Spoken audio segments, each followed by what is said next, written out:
What is up YouTube, and welcome to this American Horror Stories breakdown, recap and review. This was one hell literally of an episode, easily the best and most American Horror Stories episode that we have actually had.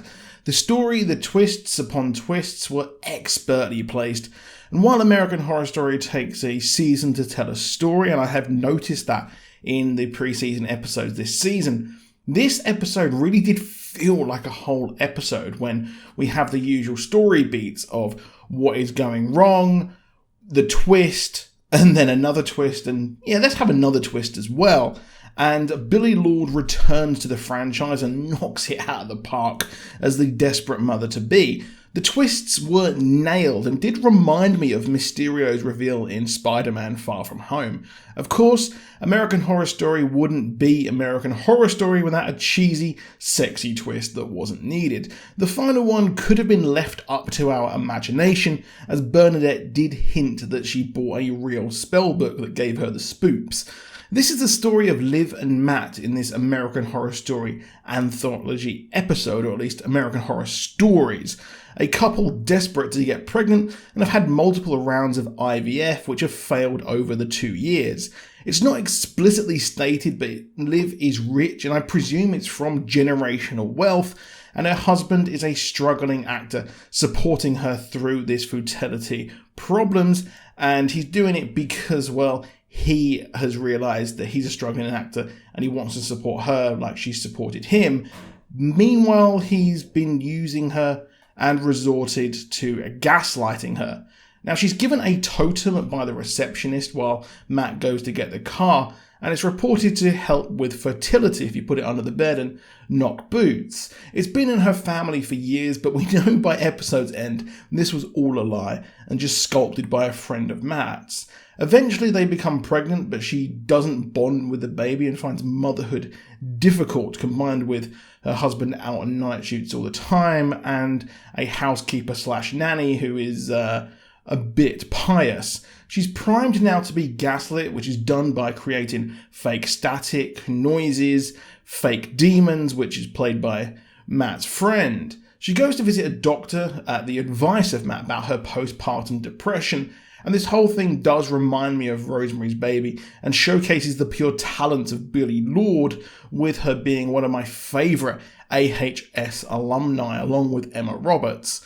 Things take a severe turn when the totem returns, but this time it has been changed and resembles the demon Baal. Now, Baal was indeed the god of fertility like mentioned, but he would later become a fallen king and demon, and Baal also means Lord. She learns this after seeing mist and scratches around the house, which is exacerbated by a cocktail of drugs and other kind of gaslighting and theatrics that take place in the house. She even hears the "I want him" speech hidden in the static that was manufactured. Eventually Matt gets a great part with actual lines and they have a dinner party to celebrate, but they take part in a Ouija board, which seemed very, very convenient, but it makes sense considering the ending. And to me, I am not religious. I'm probably agnostic / atheist. It's a weird one, but I personally wouldn't partake in a Ouija board. I just don't want to tempt fate, even if these things are real.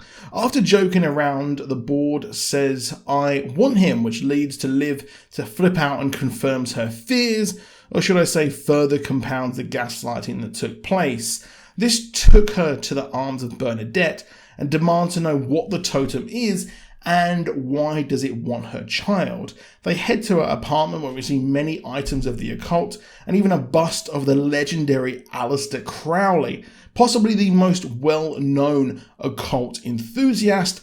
And if you want a wild ride, I would go and check out the biographics video on Aleister Crowley. Go and check out that channel because that is one hell of a crazy story. Now, Bernadette says she has all these things in books due to her family dabbling in the occult and that her whole magic saved her life. It's a really weird story, and she says how Baal is supposed to be a god, wondering why it's haunting her. Clearly she didn't actually read the books that well, and Baal isn't a nice god, and gives her a banishment spell to perform, and she does, and well, this is crazy as a scene of the whole spell looks stunning, and I can't praise this episode enough. The actress who played Bernadette was pretty good, and she did lay some clues there that this is all fake. Everyone was great, and her husband was superb as the gaslighting nasty guy. Now this leads to Matt being stabbed, which gets Liv committed, and thus we see Matt get into a car with Bernadette, and the whole thing was fake as he gets some sloppy toppy. He is Mysterio, and his minions are former Stark employees. They did all of this to get the money off Liv. As she's committed, he will take care of the finances and look after all of his friends and get to live his dream of being an actor and send the child away to boarding school. He even tried everything to not get pregnant, taking steroids and such, but it didn't stop them, and he never wanted kids but felt forced into it, leading him to this evil scheme. However, Baal appears and wipes them all out. Now, we think that, hold on, what is going on? Now, this is because Bernadette gave the wrong spell, and it was indeed a summoning spell. Liv failed, leading to her to try once more in her prison, and due to her fragile mental state, she tried again and it worked.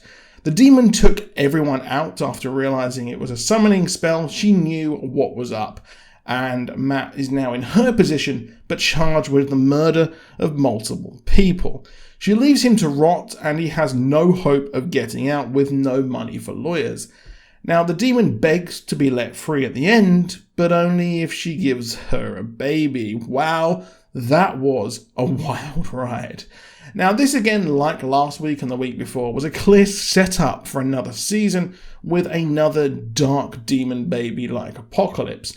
Overall, I really did enjoy this episode. It was the most American Horror Stories episode yet, and a lot of you on Reddit and Twitter seem to be absolutely adoring this episode.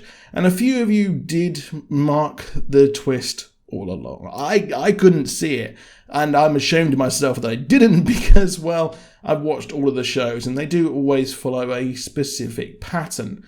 But great episode. I really hope to see some of this cast return in an American Horror Story season in the future, because I think everyone really understood the assignment, and the dark reveal and things like that. It did remind me of the twisting and crazy narratives of Apocalypse and 1984, where you think it's going, it keeps changing.